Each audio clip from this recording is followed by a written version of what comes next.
Қайырлы күн баршаңызға. Қалдарыңыз қалай, құрметті оқырмандар, және де менің каналыма жаңадан келген оқырмандар. Мен сіздермен бүгін кешкі асқа өте бір дәмді асты идеясымен бөліспекшімін. Өте дәмді болып шығады. Басқа тамақтардың жасалуына кішкене ұқсас, бірақ дәмі мүлдем бөлек болып шығады. Сіздерге видеоның соңына дейін көруді кеңес етемін. Негізінде жылдам дайындалады, 30-40 минуттың ішінде дайындап тастауға болады. Ал сіздермен бірінші көрсетейін, қалай дайындалу керек екенін. Айранға тұз және де ас содасын қосып жақсылап араластыратын боламыз. Кішкене көпіреді, кәдімгідей көтеріледі. Жақсылап тоқтаусыз араластырғаннан кейін бірденнен електен өткізіп қойған ұнымыздың бетіне осы айранды құямыз.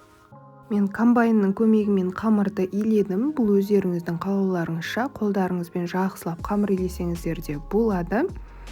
Өте жұмсақ, өте әдемі қамыр шығады негізінде. Міне қамыр дайын, бетін жауып қойып қоятын боламыз. Енді тамақтың салмасын жасаймыз. Менде жылқы еті, жас ет, өте тез пісетін. Өздеріңіздің қалауларыңызша сиыр етін немесе қой етін пайдалансаңыздар да болады.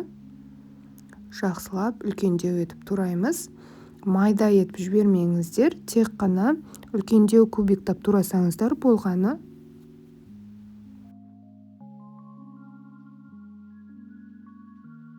Қызып тұрған майға бірденнен туралған еттерімізді саламыз. Жақсылап араластыратын боламыз. Қатты отта тұрған болсын, қатты отта жақсылап араластырып, бетін жауып қоямыз, кішкене суы шыққанға дейін. 2-3 минуттан кейін қарасаңыздар, осылай бетін астынан суы шығады.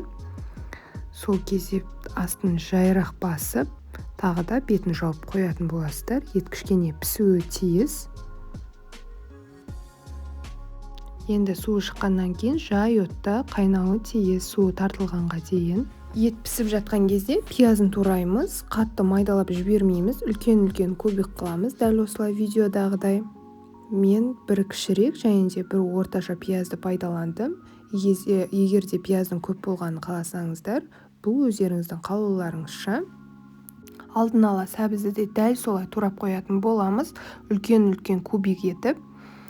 Негізінде осы көкөністерді үлкен-үлкен етіп турасаңыздар, тамақ өте әдемі көрінеді, майдалап жібергенге қарағанда. Осылай үлкендеу кубиктар жасаймыз. Еттің суы біраз тартылды. Енді бірденен пиязымызды алып, жақсылап араластырамыз. Пияз қуырылуы тиіс. Бір араластырғаннан кейін бетін жауып қоямыз. Пияз әбден қуырылғаннан кейін болгар перецін қосатын боламыз. Болгарский перец. Үлкен-үлкен кубиктап турап, мен екеуін қостым қызыл түсінен.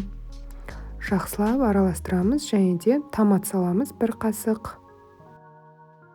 Менде тоңазытқышта қатырылған осындай қызанақ бар.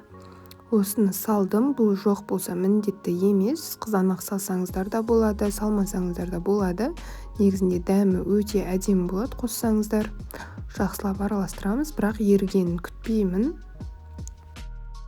Осы кезде тұз, бұрыштарыңызды салыңыздар, өздеріңіздің қалауларыңызша дәмдеуіштерді салыңыздар. Енді бірденнен үлкен етіп туралған картоппен сәбізімізді саламыз, кішкене ғана араластырамыз, астына қарай түсіріп жібермейміз картоппен сәбізді, бетінде қалуы тиіс. Енді бір стақан су құятын боламыз айналдыра. Осы су қайнағанға дейін жылдам қамырын жайып аламыз, бетін жауып қоя тұрыңыздар. Оқтаудың көмегімен және де ұнның көмегімен жақсылап жаятын боламыз.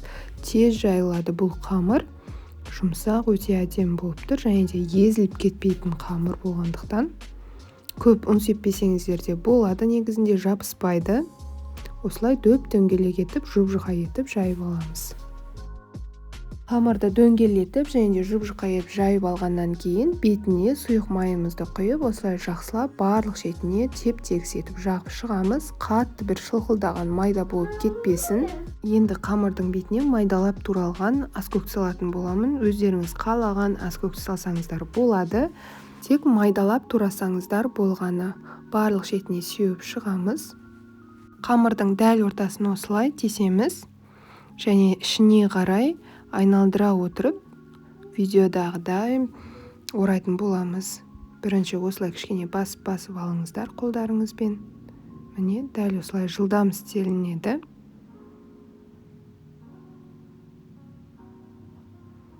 Дәл осылай ораңыздар.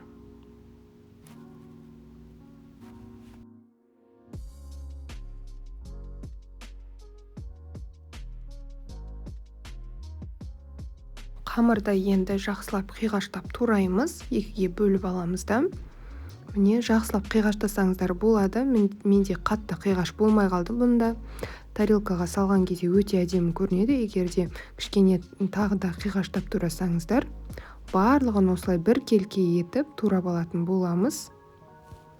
Егерде шет жабыспаған болса, кішкене жабыстырып жіберіңіздер осылай. Қайнап жатқан сорпаның бетіне барлығын бір келке етіп, дәл осылай салып шығамыз. Су тартылып қалмауы тиіс. Сорпасы қайнағаннан кейін бірденен өте жай отта қойып қоясыздар. Міне барлығын осылай саламыз.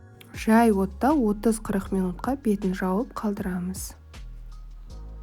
Менде 40 минут өтті. Міне ісініп, қамырларымыз өте әдемі пісіп тұр. Ең алдымен жайпақ ыдысымызға қамырларды шет-шетіне айналдыра қойып шығамыз. Солай ұсынсаңыздар өте әдемі көрінеді. Салмасын жақсылап бір араластырып жіберіп, қамырдың дәл ортасына саламыз. Дастарханға ұсынар алдында көкпиязды осылай жақсылап майдалап турап бетіне осылай салдым. Бұлай салмасаңыздар да болады, өз еріктеріңізде.